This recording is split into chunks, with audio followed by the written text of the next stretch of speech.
تو اس وقت اگر انسان اپنے نفس کو مارنے کے لیے اللہ کی بارگاہ میں کھڑا ہوتا ہے تو اس کے اندر برداشت کی طاقت پیدا ہوتی ہے۔ اسی طرح اللہ رب العزت نے جو انسان اور اللہ کا تعلق ہے نماز کا، اس کے متعلق فرمایا ان الصلاۃ تنہی عن الفحشاء والمنکر، یہ نماز برائی اور بے حیائی کے کاموں سے روکتی ہے۔ تو اگر یہ نماز کو صحیح طریقے سے ادا کیا جائے اور دل کی گہرائی سے اس کے متعلق سوچا جائے کہ میرا اور اللہ کا تعلق ہے اور اللہ مجھ سے کیا تقاضا کرتے ہیں، تو اللہ سب سے پہلے تقاضا یہی انسان سے کرتے ہیں کہ یہ برداشت کرے۔ ٹھیک ہے، ٹھیک۔ قرآن کریم کے اندر اللہ رب العزت نے واضح طور پہ فرمایا، کیونکہ انسان زندگی میں مختلف لوگوں کو ملتا ہے، بعض لوگ اچھے اخلاق کے ہوتے ہیں، بعض بد خلق ہوتے ہیں، اور انہیں قرآن نے جاہل کہا ہے، کہا اذا خاطبہم الجاہلون قالوا سلاما۔ جب ایک جاہل آدمی آپ سے مخاطب ہوتا ہے، اس کی جہالت کا جواب جہالت نہیں ہے، نہیں ہے، بلکہ اسے کہو بھائی قالوا سلاما، میں سلام کرتا ہوں، میں ایسا نہیں کروں گا جیسے تم کرتے ہو۔ یہ ایک تربیت ہے جو اسلام نے اپنے ماننے والوں کی ہے، اور انسانیت کا تقاضا بھی یہ ہے کہ معاشرے میں رہتے ہوئے مختلف ذہن کے لوگ ہوتے ہیں اور مختلف لوگوں کو ڈیل کرنے کے اپنے اپنے طریقے ہیں، اور ان میں سب سے بہترین، دیکھیں اچھے سے اچھا ڈیل کرنا یہ کوئی بڑی بات نہیں ہے۔ آپ مجھ سے عزت سے بات کر رہے ہیں، میں آپ سے کروں گا، تو یہ ایک دوسرے کا لینا دینا ہے۔ آپ نے اچھی بات کی، میں نے بھی اس کے مقابلے میں کر دی۔ اگر خدا نخواستہ ایک شخص مجھ سے اچھا نہیں بولتا، بدتمیزی کر رہا ہے، اس کے مقابلے میں اگر برداشت اور صبر کا مظاہرہ کروں تو یہ اللہ کی پسندیدہ بات ہے، یہ پسندیدہ بات ہے۔ ٹھیک ہے، اچھا سر، نبی کریم صلی اللہ علیہ وآلہ وسلم کے مکی دور میں صبر اور تحمل کی مثالیں ملتی ہیں، ابھی آپ ذکر بھی کہہ رہے تھے جس حوالے سے، تو وہ ہمارے معاشرے میں موجودہ جو حالات ہیں ان میں کیا پیغام رکھتی ہیں، ہم اس سے ہی سیکھ لیں؟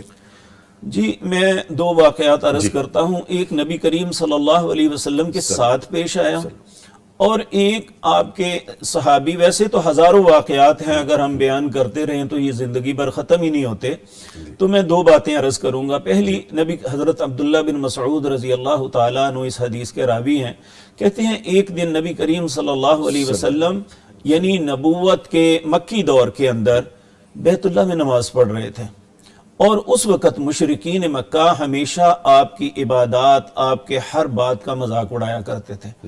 تو اس وقت یہ بیٹھ کے مذاق آپس میں کر رہے تھے، اور ابو جہل نامی ایک بہت بڑا اللہ کے دشمنوں میں دشمن ہے، اس نے کہا کہ کل فلاں شخص نے اپنا اونٹ ذبح کیا تھا، کون ہے جو اس کی اوجڑی اٹھا کے لائے؟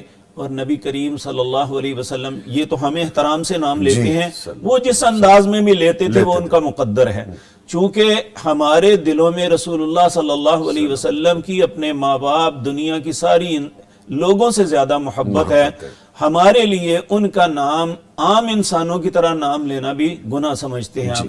تو نبی کریم صلی اللہ علیہ وسلم کہ جو جب سجدے جائیں تو اس کے اوپر رکھ دیں۔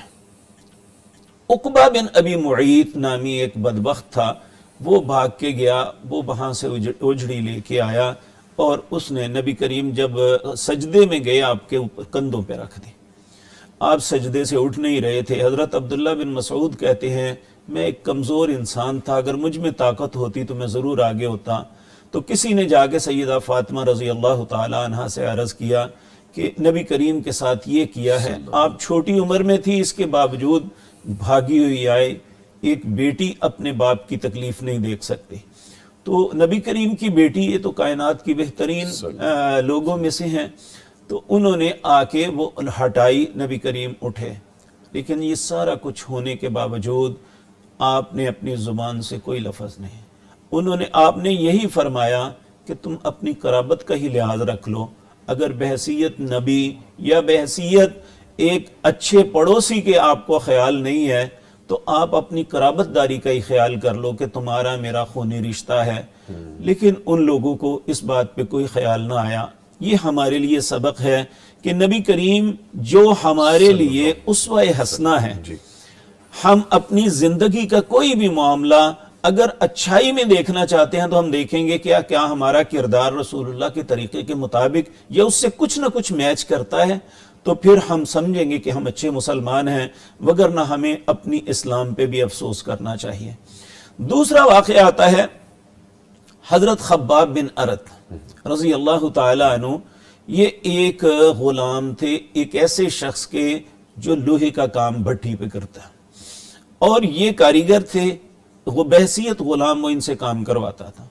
جب یہ مسلمان ہو گئے تو اس نے بڑی تکلیفیں دی، لیکن ان کا جو ہے نا اسلام پہ جو معاملہ تھا وہ متزلزل نہ ہوا۔ ایک دن وہ بڑے غصے میں آیا، انہوں نے صبح صبح بھٹی کو دہکایا، وہ جب پوری طرح گرم ہو گئی تو اس شخص نے کام کرنے سے پہلے وہ کوئلے سارے بکھیر دیے زمین پہ، اور اس کے اوپر خباب کو لٹا کے ان کے سینے پہ پتھر رکھ دیا، اور اس کا یہ نتیجہ یہ نکلا کہ آپ کے جسم سے نکلنے والا خون اور چربی سے وہ کوئلے ٹھنڈے ہوئے، اس سے آپ کی جو پیٹھ ہے یعنی کمر ہے اس پہ گڑے پڑ گئے۔ ایک دن نبی کریم صلی اللہ علیہ وسلم بیت اللہ کا طواف کر رہے تھے، حضرت خباب ساتھ چل رہے تھے، تو اچانک کہنے لگے یا رسول اللہ آپ ہمارے لیے دعا کیوں نہیں کرتے کہ اتنا لوگ ہم پہ ظلم و ستم کرتے ہیں، اتنا سخت ہمارے ساتھ رویہ ہے ان کا، آپ اللہ سے دعا کیوں نہیں کرتے؟ آپ نے فرمایا خباب صبر کرو، برداشت کرو، کیوں کہ تم سے پہلے قوموں میں ایسے لوگ تھے جنہیں ان کے دین اور ایمان کی وجہ سے آرے پہ رکھ کے چیر کے 2 ٹکڑے کر دیا گیا، ان کے جسموں کو کنگھیوں کے ساتھ گوشت ان کی ہڈیوں سے الگ کر دیا گیا، لیکن وہ ایمان کو نہیں چھوڑا انہوں نے۔ تو یہ اسلام اور صاحب اسلام جناب محمد الرسول اللہ صلی اللہ علیہ وسلم کی اپنی ذاتی حیثیت میں بھی اور لوگوں کو بھی تلقین یہ تھی کہ برائی کا جواب برائی سے نہیں دینا، برائی کا جواب ہمیشہ اچھائی سے دینا ہے، اور اگر آپ ایسا کریں گے تو اس سے معاشرے کے اندر اچھے اثرات۔ میں ایک اپنی ذاتی بات عرض کرتا ہوں۔ ایک دفعہ رات کو تقریباً 1-2 بجے کے قریب ٹیلی فون کی گھنٹی بجی، میں نے موبائل اٹھایا تو آگے سے نا ایک بڑی عجیب و غریب انداز میں اس نے بات کی، تو میں نے اسے کہا کہ اللہ کے بندے یہ وقت کیا ہے اور آپ کیا کر رہے ہیں؟ اس بندے نے نا ماں کی گالی نکال دی، یعنی کوئی بات نہیں، کوئی کچھ نہیں، اس نے ایسے کر دیا۔ بس اللہ کی طرف سے ہی جو ہے نا مجھے حوصلہ ملا، وگرنہ میں تو بہت کمزور انسان ہوں۔ تو میں نے اسے کہا، میں نے کہا میری ماں تہجد گزار تھی، اب دنیا میں نہیں ہے، تو نے میری ماں کو گالی دیا لیکن میں تیری ماں کو گالی نہیں دوں گا۔ اللہ اکبر۔ یقین جانیے وہ کون تھا، اور اس کا رویہ جو پہلے تھا وہ ایسے تھا جیسے مر گیا ہے۔ پھر میں نے فون بند کر دیا، وہ کئی دفعہ اس نے کالیں کی، اور میرا خیال ہے کہ وہ معذرت کرنا ہی چاہتا تھا۔ یہ یقین جانیے کہ اگر ہم کسی کی برائی کا جواب اچھائی سے دیں گے نا، اگر گالی کا جواب گالی سے دیں گے تو لڑائی بڑھے گی، اگر بدتمیزی کا جواب بدتمیزی سے دیں گے تو یہ لڑائی بڑھے گی، اگر بدتمیزی کا جواب احسن انداز سے دے دیں گے نا، اللہ نے اپنے حبیب کریم صلی اللہ علیہ وسلم کو کہا ادفع باللتی ہی احسن، آپ اچھے انداز میں مدافعت کیجئے، کیونکہ آپ کا مقابلہ، یعنی ایک وقت تھا سب لوگ ہی دوسرے تھے، آہستہ آہستہ لوگ آئے جی ٹھیک، اور اکثر لوگ مخالف تھے، تو اللہ نے کہا کہ یہ سب کچھ کریں گے، ادفع باللتی ہی احسن، اچھے انداز میں مدافعت کرو، فَإِذَا الَّذِي بَيْنَكَ وَبَيْنَهُ عَدَاوَةٌ كَأَنَّهُ وَلِيٌّ حَمِيمٌ، میں آپ کو یقین دلاتا ہوں آپ کا بدترین دشمن بھی آپ کا دوست بن جائے گا۔ تو یہ جو عدم برداشت ہے نا، یہ اسلام کے اصولوں میں سے کوئی اصول نہیں ہے۔ ٹھیک ٹھیک، جیسے آپ نے میں یہ کویسچن ویسے کرنے والا تھا آپ سے، آپ نے یہ بات کی، ہم اکثر یہی کہتے ہیں کہ آپ کو یہ کرنا چاہیے، آپ اس طرح سے کر لیجئے۔ جب ہم اپنی مثال دیتے ہیں کہ میں یہ کرتا ہوں تو یہ پتہ چلتا ہے کہ ہم کس طرح سے دوسروں کے لیے مثال بن سکتے ہیں، ایگزامپل کوٹ کر سکتے ہیں۔ ٹھیک ہے سر، یہ فرمائیں کہ ہم جو عبادات تو کرتے ہیں مگر اخلاق میں کمزوری ہمارے کیوں نظر آتی؟ میں نماز بھی پڑھ رہا ہوں, میں قرآن کریم بھی پڑھ رہا ہوں, جو فرض ہے مجھ پہ میں وہ کر رہا ہوں, لیکن پھر بھی کہیں نہ کہیں ہم لیگ کرتے ہیں. کہاں وہ ٹوٹا ہوا ربط ہے جو جوڑنے کی ضرورت ہے؟ ہم کہاں پہ لیگ کر رہے ہوتے ہیں؟ دیکھیں, عبادات صرف ایک پریکٹس کا نام نہیں ہے, یہ اللہ کے ساتھ ایک تعلق کا نام ہے. نبی کریم صلی اللہ علیہ وسلم کی وہ حدیث جبریل جو ہے, جب جبریل ایک انسان کے روپ میں آئے تھے تو انہوں نے 3 کوسچن کیے تھے, اسلام کے متعلق, ایمان کے متعلق اور احسان. احسان ایک ایسا سٹیپ ہے جو انسان جو بڑی ہی انتہائی اونچے سٹیپ پہ پہنچتا ہے نا ایمان کے لحاظ سے. جی. تو پوچھا احسان کیا ہے؟ کہا اللہ کی عبادت اس طرح کر جس طرح تو اللہ کو دیکھ رہا ہے. جس طرح تو اللہ کو دیکھ رہا ہے, اللہ سامنے موجود ہے. اگر ایسا نہیں تو کم از کم یہ سمجھ کے اللہ تمہیں دیکھ رہا ہے. ٹھیک ہے, یہ ہماری کیفیت نہیں ہوتی. ہم نماز پڑھتے ہیں, بدقسمتی کہ ہم شیطان کے بہکاوے میں آ جاتے ہیں فوراً ہی. ایک شیطان ہے جس کا نام خنزب ہے. نبی کریم صلی اللہ علیہ وسلم سے ایک صحابی نے کہا, یا رسول اللہ, جب میں نماز کے لیے کھڑا ہوتا ہوں مجھے بہت برے خیال آتے ہیں, جبکہ عام زندگی میں وہ نہیں ہوتے. اور یقینی بات ہے کہ آپ عام زندگی میں بعض باتیں ایسی سوچی بھی نہیں ہوتی, نماز میں ایسے خیالات آ جاتے ہیں. تو یہ کیا ہے؟ آپ نے فرمایا ایک شیطان ہے خنزب, جو ابن آدم کو روکتا ہے اچھائی سے, لیکن پھر بھی جب وہ نماز کے لیے کھڑا ہو جاتا ہے تو پھر وہ قسم اٹھاتا ہے کہ تیری نماز کا کچھ حصہ چھین لوں گا. جب نماز کے لیے وہ قیام کرتا ہے تو وہ فوراً کہتا ہے فہی قضا, فلاں بات یاد کرو, فلاں بات یاد کرو. یا یہ کہ فلاں کون آ رہا ہے, انسان کی آنکھ اس طرف چلی جاتی ہے کہ میں دیکھوں کہ وہ کون آ رہا ہے. کہا یہ جو آنکھوں کا پھرنا ہے یہ شیطان کی ڈکیتی ہے. یہ بیسیکلی ہم عبادات کرتے ہیں لیکن ہمارا ذہن حاضر نہیں ہوتا. آپ کبھی بھی اپنے ساتھ کھڑے ہوئے کسی بھائی سے سوال کر کے دیکھ لیں کہ ابھی ہم نے نماز پڑھی ہے, بتائیں پہلی رکعت میں امام صاحب نے کون سی سورت پڑھی ہے, دوسری میں کون سی پڑھی ہے؟ یقین جانیے 100 میں سے شاید 1-2 بتا سکیں, نہیں بتا سکیں گے. اس کا کیا مطلب ہے؟ کہ ہم جب نماز کے لیے کھڑے ہوتے ہیں ہماری توجہ نہیں ہوتی, یکسوئی نہیں ہے, یکسوئی نہیں ہے. جب ہماری یکسوئی نہیں ہے تو اس کے اثرات کیسے ہوں گے؟ آپ دیکھیں, میں اور آپ خدا نخواستہ کسی تکلیف پہ ڈاکٹر کے پاس جاتے ہیں, ڈاکٹر ہمیں دوائی لکھ دیتا ہے اور کہتا ہے اس دوائی کا اثر تب ہوگا اگر پرہیز کریں گے تو اگر پرہیز نہیں کریں گے تو دوا تو کچھ نہیں کرے گی. اسی طرح یہ عبادات جو ہیں ان کے اثرات تب ہوتے ہیں جب پرہیز کریں گے. ٹھیک, اگر ہم پرہیز کریں گے تو اس کے یقینی اثرات ہوں گے. اور آپ یہ دیکھیں گے کہ جو اچھا نماز پڑھنے والا ہے, اچھا روزہ رکھنے والا ہے, میرے ذہن میں ایک مثال آ گئی. میں نا ایک دفعہ عمرے کے لیے گیا ہوا تھا, تو ہمارے گجرانوالہ کے 2 صنعت کار تھے, 2 بھائی دوست تھے آپس میں, وہ بھی عمرہ کرنے کے لیے آئے تھے. ایک دن مجھے کہنے لگے ہم نے ایک بات کرنی ہے یہاں. میں نے کہا جی کریں. وہ حرم کے صحن میں بیٹھے, کہنے لگے یہ سارے لوگ طواف کرتے ہوئے, کوئی رو رہا ہے, کوئی اس طرح, ہماری کیفیت کیوں نہیں پیدا ہوتی؟ اللہ کی شان کے میں نے آتے جاتے دیکھا تھا, ہمارے شہر کے تھے کہ وہ کبھی بازار میں پھر رہے ہیں اور طواف کرتے بھی دونوں دوست باتیں کرتے جاتے تھے. طواف کے دوران بھی باتیں آپس میں, یعنی جس طرح دوست چلتے باتیں کرتے ہیں نا, اس طرح جیسا کوئی عام سا کام ہو رہا ہے, عام کام ہو رہا ہے. سر میں نے انہیں عرض کیا, ایک تو آپ بازار جانا بند کر دیں, آپ ہوٹل میں ادھر آئیں سیدھا, اور وہاں یہ پہلے ٹیلی ویژن نہیں تھے کمروں میں. میں نے کہا آپ ٹیلی ویژن بھی نہیں دیکھنا, آپ نے جو ہے نا بازاروں میں بھی نہیں جانا, اور طواف اکیلے کرنا ہے. دور دور ہو جاؤ ایک دوسرے سے, دونوں اکٹھے نہیں کریں. 2 یا 3 دن بعد ملے تو وہ کہنے لگے جی واقعہ تھا نا, اب ہمارا کچھ معاملہ اور بن گیا ہے. اس کی وجہ سر یہ ہے کہ ہم عبادت کو عبادت سمجھ کے نہیں, ہم ایک پریکٹس سمجھ کے کر رہے ہیں. اس کی وجہ یہ ہے عبادت کا قصور نہیں ہے, قصور ہمارا ہے کہ نماز اس نے اثرات ڈالنے ہیں, لیکن اگر نہیں اثرات ڈالتی تو ہمیں اپنی نماز پہ غور کرنا چاہیے. روزہ ہماری زندگی میں تبدیلی پیدا کرتا ہے, ہمیں صبر و تحمل پیدا کرتا ہے. اگر میں روزے میں بھی لڑ رہا ہوں تو اس کا مطلب ہے میرا روزہ اس طرح نہیں ہے جس طرح ہمیں ہونا چاہیے تھا. صحیح. اور آپ دیکھیں کہ حج کے لیے، عمرے کے لیے اللہ نے 3 شرطیں لگائی ہیں. فلا رفث ولا فسوق ولا جدال.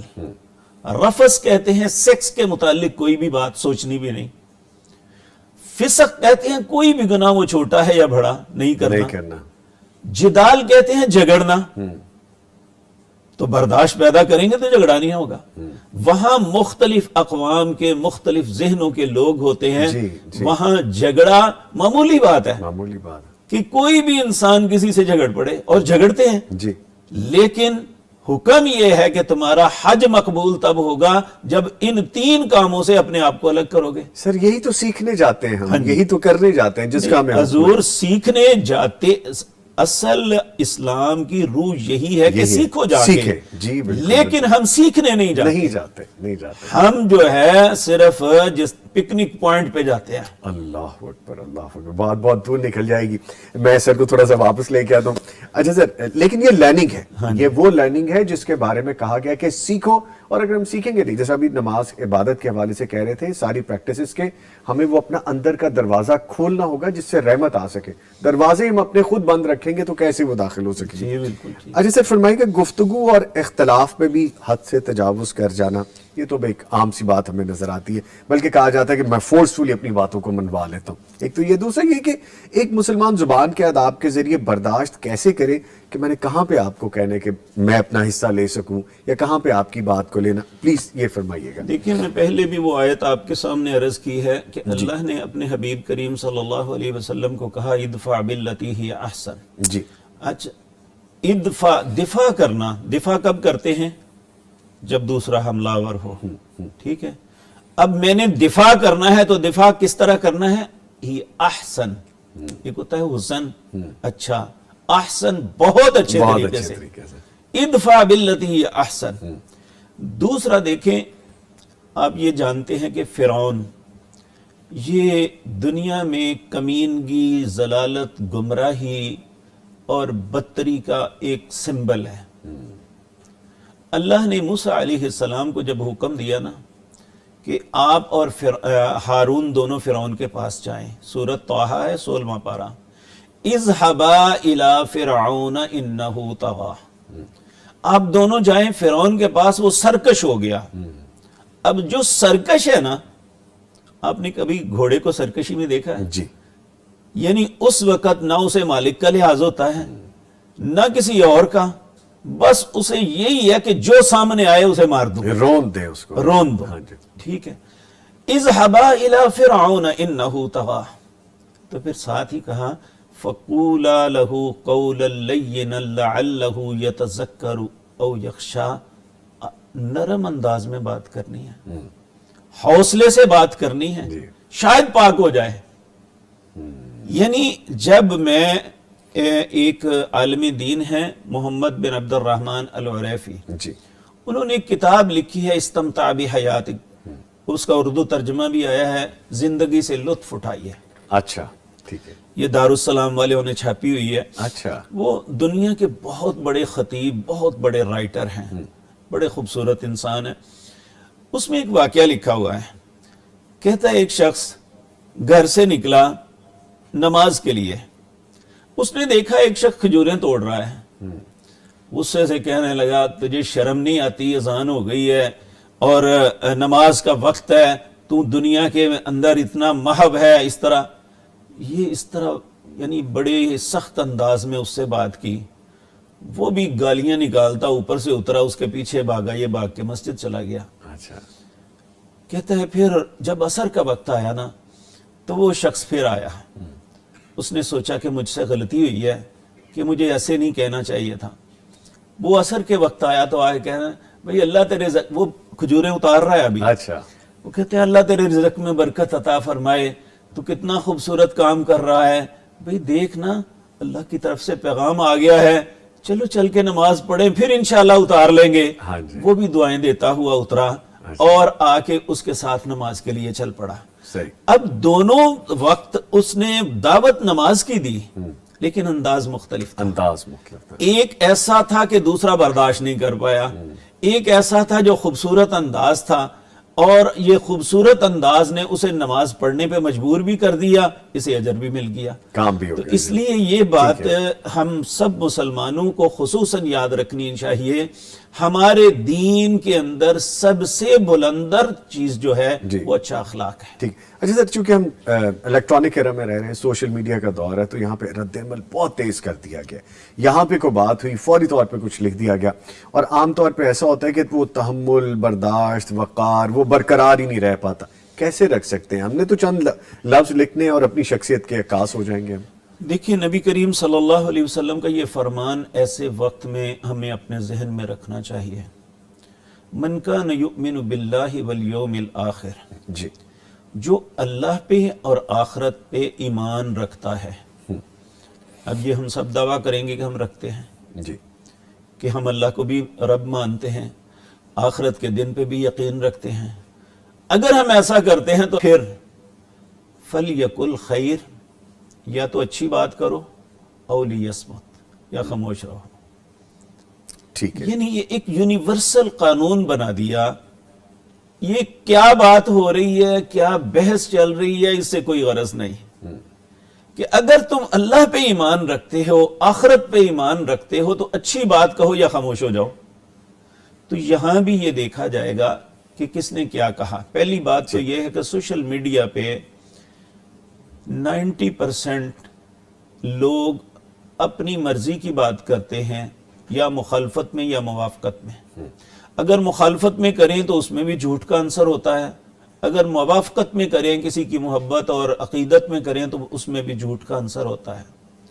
پہلی بات تو ہمیں اسلام یہ سکھاتا ہے کہ جو بات سنو، یا ایھا الذین آمنوا ان جاءکم فاسق بنبأ فتبینوا، پہلے اس خبر کی تصدیق کرو، پھر اس پہ اپنا رد عمل دو. اب دیکھیں جب ہم کمنٹس میں پڑھتے ہیں نا، مختلف لوگوں نے مختلف انداز اختیار کیا ہوتا ہے. کوئی انتہائی بدتمیزی سے جواب دیا ہوتا ہے، جی، جی، گالیاں نکالی ہوتی ہیں. بعض لوگ ایسی بات کرتے ہیں جیسے احساس ہوتا ہے کہ یہ بہت خیر خواہی کر رہا ہے. خیر خواہی کر رہے. جی، ٹھیک ہے. اچھا، جب کمنٹس پڑھتے ہوئے ہم جاتے ہیں نا، جب ایسے انسان کی بات پڑھتے ہیں تو اس کے لیے دل سے ایک دعا نکلتی ہے یا اچھا کلمہ نکلتا ہے. تو اس کا مطلب یہ ہے کہ ہماری بدتمیزی، ہماری گالی، ہمارا یعنی مس بہیو، یہ لوگوں کو اچھا نہیں لگتا. ہاں جی. چاہے ہم کچھ بھی کر لیں، یہ سمجھے کہ میں بڑا چلاک ہوں، میں مکار ہوں، میرے سامنے کوئی بات نہیں کر سکتا. لیکن ہماری بد زبانی، بد کلامی اور یہ عدم برداشت جو ہے، یہ کوئی بھی پسند نہیں کرے گا. نہیں کرے گا. ٹھیک ہے. پسند کیا کرتے ہیں؟ جب ہم مستحسن اچھے انداز میں کسی سے بات کریں گے، دوسرے کا عزت احترام، اسے اپنے دل میں جگہ دیں گے. اور اگر ہمارے دل میں یہ ہے کہ اس نے غلط کیا ہے تو ادفع باللتی ہی احسن، اچھے انداز میں مدافعت کریں. ٹھیک ہے. اچھا سر، آخری کوشچن ہے میرا بڑا دل چاہتا ہے جب آپ آتے ہیں تو ہماری آڈینس بھی چاہتی ہے کہ لمبی بات ہوا کرے، لیکن مجبوری ہے، درگزر کر دیا کریں جہاں پہ بریک آنے والی. کوئی بات نہیں، انشاءاللہ. میں نے آپ سے پہلے بھی عرض کیا تھا، یہاں آپ ہمارے امام ہیں، جزاک اللہ ہم سر. انشاءاللہ آپ کے پیچھے ہیں. جزاک اللہ سر. آپ کا حکم ہے، آپ بڑوں کا ہمارے لیے حکم ہے، آپ ہمیشہ ہمارے لیے قابل عزت ہیں. میں ایک میسج لینا چاہوں گا سر. سوشل میڈیا کا دور ہے، الیکٹرانک دور ہے، ینگسٹرز بہت زیادہ ہیں، 70% پاپولیشن ہماری یوتھ ہے. جذباتی بہت ہے، ہمارا نوجوان بہت جذباتی ہے، جھگڑا ہو جاتا ہے معاشرے میں، ایک دوسرے کے دستوں گریباں ہو جاتے ہیں، چاہے وہ ہم کسی بھی پلیٹ فارم پہ ہوں. تو کیسے ہمیں سنت پہ، قرآن پہ، اللہ کے حکم پہ عمل کرنا چاہیے؟ دیکھیں، سب سے پہلے تو وہ مغل حکمرانوں میں آخری حاکم تھے بہادر شاہ ظفر. ان کا ایک شعر ہے بڑا خوبصورت، کہتے ہیں نہ تھی جب گناہوں پہ اپنے نظر، رہے ڈھونڈتے لوگوں کے عیب و ہنر، پڑی جب گناہوں پہ اپنے نظر، نگاہوں میں کوئی برا نہ رہا. جب ہم دوسروں کے صرف غلطیوں پہ نظر رکھیں گے نا، اپنی غلطی کا احساس نہیں ہوگا. جب اپنے گریبان میں دیکھیں گے تو سب دوسرے اچھے لگیں گے. دوسری بات جو قرآن کریم ہمیں بتاتا ہے وہ ہے بدگمانی. جی. دیکھیں، آپ بات کر رہے ہیں میں نے آپ کی بات سنی نہیں ہے اور مجھے آپ کی نیت کا بھی پتہ نہیں ہے تو مجھے بدگمانی نہیں کرنی چاہیے۔ حضرت عمر رضی اللہ تعالی عنہ اس امت کے دانا انسانوں میں ٹاپ موسٹ تھے، بہت دانا انسان تھے۔ کہتے ہیں جب مجھے کسی بندے کی خبر ملتی ہے نا کہ اس نے میرے متعلق یہ کہا ہے تو میں اس کا کوئی اچھا محل تلاش کرتا ہوں، شاید اس کی نیت یہ ہو، شاید اس کا معاملہ یہ ہو۔ تو ہم جو ہے نا وہ بے شک اپنی کوئی بات کر رہے ہیں، ہم یہاں بدگمان ہو رہے ہیں، نہیں میرے متعلق بات ہو رہی ہے۔ بدگمانی سے بچ جائیں تو بہت سے معاملات درست ہو جائیں گے۔ جی ٹھیک۔ اور تیسری بات یہ ہے، بہتان ہمارے دین کے اندر بدترین جرائم میں سے ایک جرم ہے۔ اللہ رب العزت نے سورت نور میں غالباً یہ آیت آتی ہے، ان الذین یرمون المحصنات الغافلات المؤمنات لعنوا فی الدنیا والآخرہ۔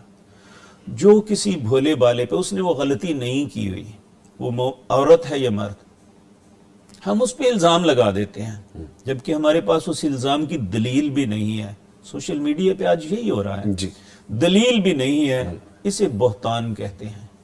تو جو کسی ایسے شخص پہ بہتان لگاتا ہے جو گناہ اس میں ہے ہی نہیں، اللہ فرماتے ہیں فَعَلَيْهِ لَعْنَةُ اللَّهِ وَالْمَلَائِكَةِ، اللہ اس پہ اللہ کی فرشتوں کی اور ساری مخلوق کی لعنت اللہ پڑے۔